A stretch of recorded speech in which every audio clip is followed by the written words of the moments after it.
Aywa. Yun, kumusta? Mabuti naman ako. Ano ang buong pangalan mo at ilang taong ka na? Ako si Hanyo Kim, and 25 taon na ako.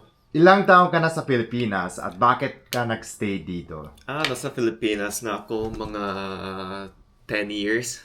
Pero bumalik na sa Korea nung COVID na patapos yung military service.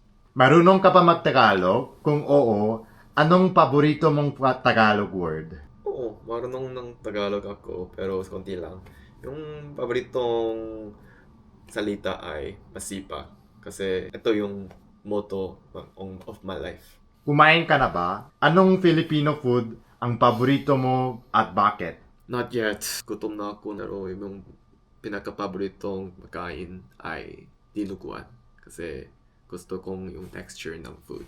Tuwing umaga, ano ang una mong ginagawa? Paano naman tuwing gabi? Tuwing umaga, inom. Joke lang. Kasi yung I drink, inom na muna ako yung malamig ng tubig.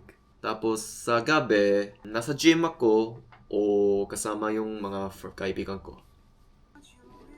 Ano ang hilig mo gawin dito sa Pilipinas? Dami, pero yung best is travel sa ibang isla. Kasi daming magandang lugar dito sa Pilipinas. Ano naman ang ginagawa mo dito sa araw-araw?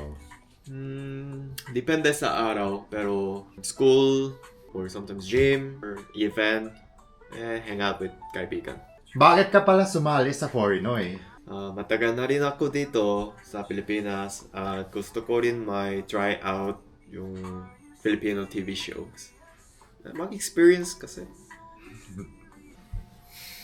Bakit ikaw ang dapat na maging Foreignoy Grand Winner?